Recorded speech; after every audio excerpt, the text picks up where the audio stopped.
Hello, we are back here with Command Figures. It is so good to be back. I have to admit, I spent a lot of time with the source material you sent over this week, and I am still trying to wrap my head around it. Yeah, it's a lot to process. It really is. I mean, usually when we do these deep dives into military leaders or political figures, for you guys listening, you can kind of see the trajectory. Right, there is usually a very clear path. Exactly. They go to military school or they steadily climb the party ladder over decades. It makes sense. It's linear. But today's subject, it feels like we are looking at the biographies of maybe 3 or 4 completely different people just mashed into one life. It really does. It's incredibly disjointed. We were talking about Radovan Karadžić, and looking at this resume, on one line you have neuropsychiatrist, right. On the next you have published poet, then suddenly Supreme Commander of the Bosnian Serb Armed Forces, and finally, New Age healer. And of course, convicted war criminal. Right, that too. It is a wildly jarring list. So the mission for this deep dive, as I understand it, is to figure out how these puzzle pieces actually fit together. That's the central question we're trying to answer today. How does a man who is literally trained to heal the human mind end up orchestrating a campaign to destroy so many of them?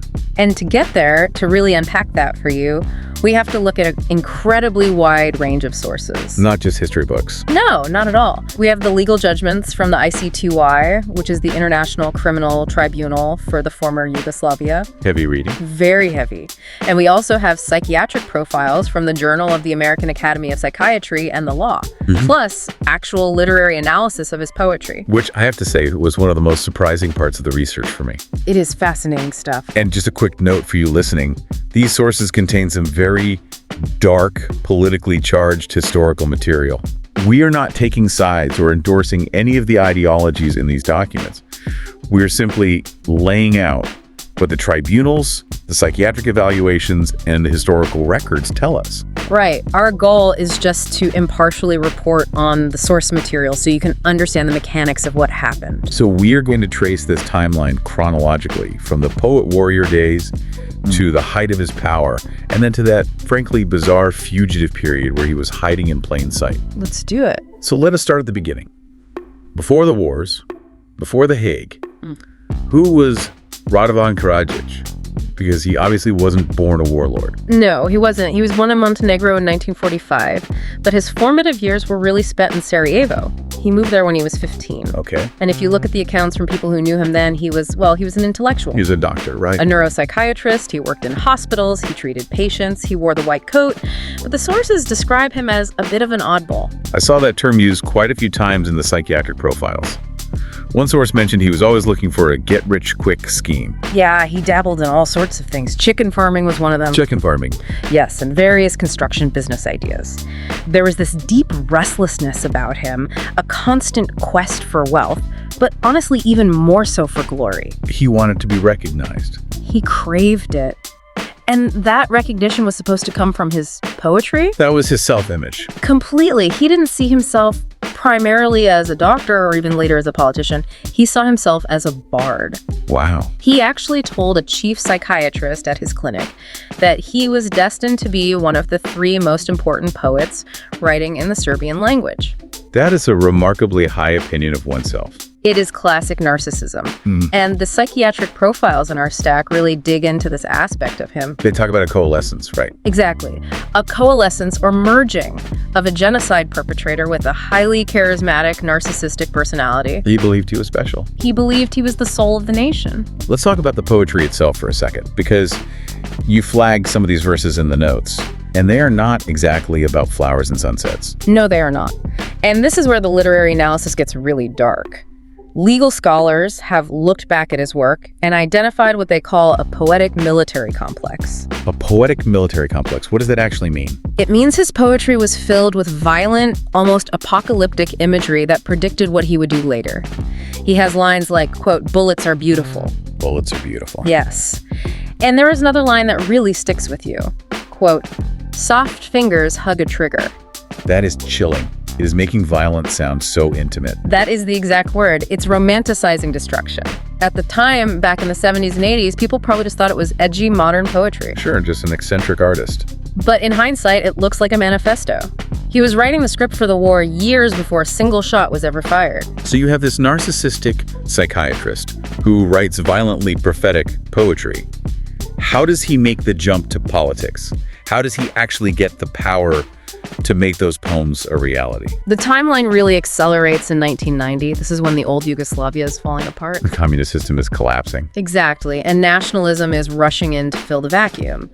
In July 1990, Karadžić becomes the president of the Serbian Democratic Party, the SDS. And we have accounts of his first big speech from the sources. Srebrenica Hall in Sarajevo, July 12th, 1990. This moment is critical. The sources call it the ethno-politicization of Bosnia. Ethno-politicization. That is a mouthful. What does that look like on the ground for a normal person? It basically means that before the speech, your neighbor was just your neighbor. Maybe they were Muslim, maybe Croat, maybe Serb, but you were all just Sarajevans. Right. After this speech, political identity became strictly defined by ethnicity. Karadžić told the Serbs that they were under immediate existential threat. And that only he could protect them. Only he and his party. But while he is saying this in public, there is a whole other conversation happening in private. This is where the intercepted telephone conversations come in. Yes, the calls with Slobodan Milošević. The president of Serbia at the time. Correct. And reading these transcripts, it sounds like they are directing a stage play. They essentially were. Milošević is actively coaching Karadžić on these tapes. He tells him to deceive the public. Publicly, they talk about preserving Yugoslavia, keeping the peace, playing the diplomats. But privately? Privately, they are plotting a greater Serbia. Which meant uniting all Serb-populated areas into one contiguous state, regardless of who else lived in those towns. Precisely. And they had a highly specific bureaucratic plan for how to do it. There is a document in the prosecution files called Variant A and B. It sounds like an inner office memo. Variant A and B. That is the banality of evil right there. It was distributed in December 1991. It was quite literally a manual for seizing power. It told the Serb municipal leaders exactly what to do step by step. Yes. If Serbs were a demographic majority in a town, they activated Variant A.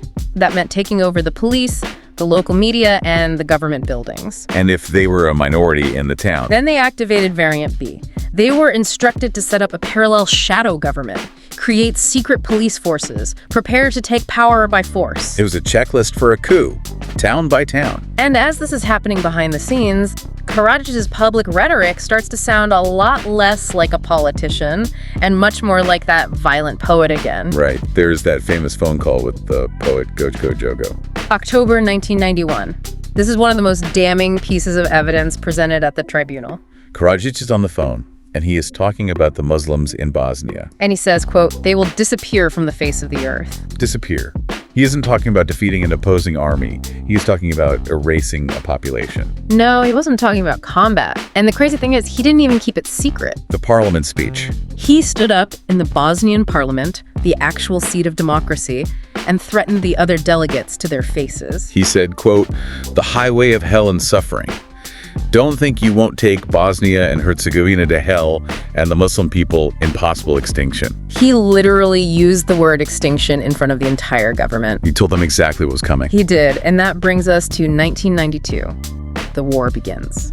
And this is where we really have to look at the legal side of things from The Hague, because the tribunal used a very specific legal term to describe what Karadžić did.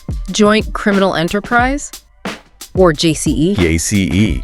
It sounds like dense legalese, but as the sources show, it is vital for understanding how the courts viewed these crimes. Very vital. How would you explain it to a listener who isn't an international lawyer?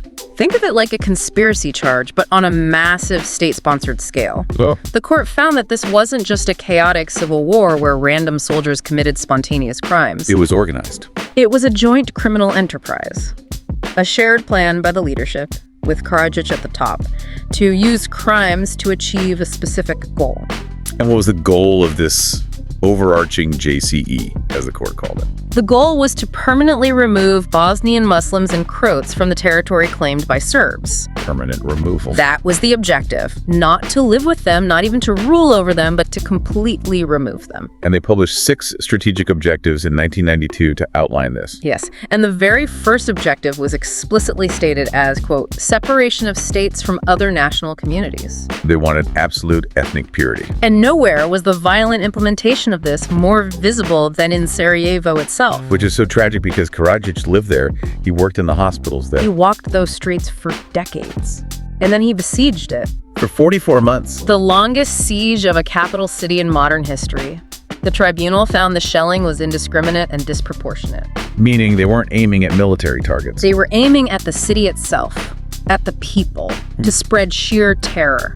And this is where Karadžić's background as a psychiatrist becomes really disturbing, doesn't it? It really does, because he understood the mechanics of the human mind. He knew how fear works. He knew that random, unpredictable violence causes the most psychological trauma. Exactly. If you know when the bombing starts, you can hide, you can adapt. But if a mortar shell could land on a playground or a market at any second, That breaks people mentally. it breaks the spirit of a city. And that happened repeatedly. Look at the Marcale market shelling in February 1994. A crowded marketplace. People just trying to buy whatever food they could find. A single mortar shell kills at least 67 people in an instant. It was a calculated massacre. And while this absolute horror is happening, while his former neighbors are being shelled, we have that infamous footage of Karadžić on the hills above the city. With the Russian writer Eduard Limonov, it is surreal to watch. Describe that scene for us, based on the historical accounts. They are standing on the scenic overlook, looking down at the city under siege, and they are casually reciting poetry to each other. It's the poet-warrior fantasy come to life. It is. And then Karadžić invites Limonov, who is a guest, a visiting writer, to sit down at a heavy machine gun. And he fires it. He fires it down into the city like it is an amusement park game. Like the people down there are just props in their literary performance. It's stomach-turning. And the sources point out they weren't just destroying human beings, they were actively destroying the culture, too. The burning of the National Library. The Vijeshika, millions of books, ancient manuscripts, the irreplaceable Ottoman archives, it all went up in flames. The prosecution called it a cultural atrocity. Why target a library with incendiary shells? To erase the evidence of coexistence, the library held the physical proof that these different ethnic groups had lived together peacefully for centuries. Right, if you burn the history, you can invent a new myth that says we have always hated each other. We can't live together, so we have to separate. That was the logic. Now we need to move the timeline to 1995. The war has been raging for 3 years, and this is where things go from horrific urban siege to outright genocide. Srebrenica. This is the darkest chapter of all, and it starts with a piece of paper called Directive 7. This was issued directly by Karadžić. Yes, in March 1995. He orders the Drina Corps to, and I'm quoting the document here, create an unbearable situation of total insecurity with no hope of further survival or life for the inhabitants of Srebrenica and Yepa. No hope of further survival. That isn't a military order to secure a strategic crossroad. No. That is an order to destroy a people. It is the blueprint for genocide. And when the Srebrenica enclave fell in July 1995, that is exactly what happened. The plan expanded from forcible removal to killing able-bodied men. Thousands of men and boys were systematically separated from their families and executed. Did Karadžić try to claim at the tribunal that he didn't know this was happening, that it was just rogue soldiers out for revenge? He tried that defense, yes. The tribunal's evidence showed he was in direct contact with his subordinates throughout the entire operation. He knew exactly what was going on. He personally ordered detainees to be moved to Zvornik. And Zvornik is where the massive execution sites were. The warehouses, the schools. And how did he react afterwards?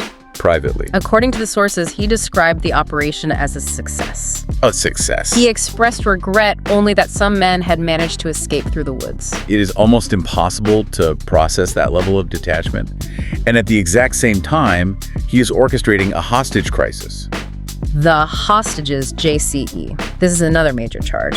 When NATO threatened airstrikes to stop the Serb military advances, Karadžić ordered his forces to seize United Nations personnel. The UNPROFOR peacekeepers. Yes, Yeah. and he used them as literal human shields. The images of that were broadcast all over the world. UN soldiers chained to radar sites and bridges so NATO airplanes wouldn't drop bombs. It was a direct, brazen challenge to the entire international community. So 1995 comes to a close. The Dayton Agreement is finally signed. The war officially stops. Karadžić loses his political power, and then he simply disappears. And this is where the story shifts genres entirely. It goes from a devastating war tragedy to a bizarre spy thriller. Or a really dark comedy. He goes underground for over a decade. But he doesn't flee to South America or Russia, does he? No, and that is the craziest part of the fugitive years. He stays right there in Serbia. But he creates a completely new identity. He becomes Dr. Dragan David Dobić. Dr. Dobić. He grows this incredibly long white beard, almost like a cartoon wizard or Santa Claus. He wears these big, thick glasses. He pulls his hair back in a top knot. And he goes back to practicing medicine. Sort of. He becomes a practitioner of human quantum energy. Human quantum energy, you cannot make this up. It was alternative medicine. He had his own professional website. He gave lectures in crowded convention halls in Belgrade about bioenergy and spiritual healing. So you have a man who is actively indicted for genocide by an international court, standing in front of crowds, lecturing people on spiritual energy and healing. He was hiding in plain sight. And the thing is, he wasn't a paranoid recluse hiding in a basement. He had an active social life. Tell me about the bar, because I read this in the tribunal notes and I honestly thought it had to be a typo. It is not a typo. He frequented a local neighborhood bar Called Luda Kucha. which translates to the madhouse. A madhouse. He would go there regularly, sit down, drink slivovitz, and play the gussel. Which is a traditional Serbian string instrument. Right.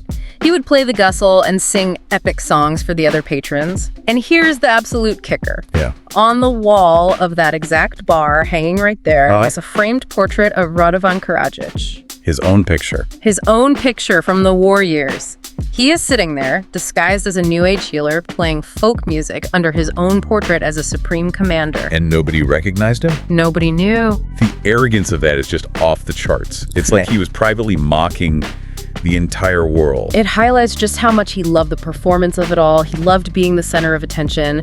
It didn't matter if he was playing the president of a republic or a spiritual guru. But the mask eventually slipped. It finally did. In 2008, he was tracked down and arrested on a public bus in Belgrade. The beard was shaved off, and he was sent to The Hague to face the tribunal. And even inside the courtroom, the performance did not stop.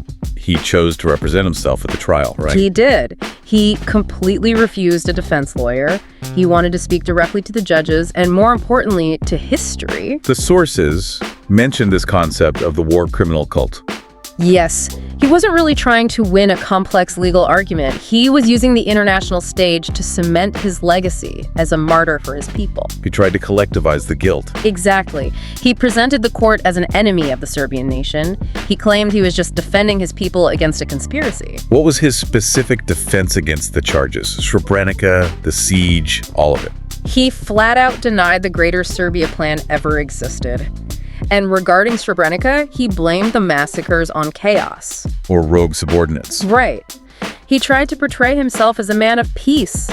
He told the judges, I am a doctor, I am a poet, I never wanted a war. But the court had the receipts. They had mountains of receipts. They had the intercepted phone calls with Milosevic. They had the variant A and B document. They had Directive 7 with his signature on it. The evidence was overwhelming. So in 2016, he was found guilty. Guilty of genocide for Srebrenica, guilty of war crimes, and guilty of crimes against humanity. And he was sentenced to 40 years initially. Yes. But interestingly, the legal process didn't end there. Both the prosecution and the defense appealed the ruling. And in 2019, the appeals chamber actually increased the sentence.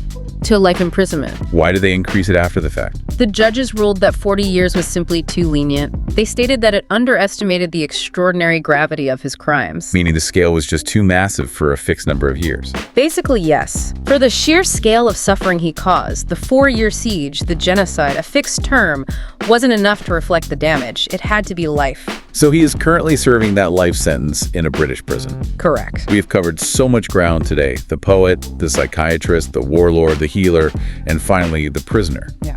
When you look at this entire historical arc through all these different sources, what is the big takeaway for you? I think it really comes back to the terrifying power of narrative and myth.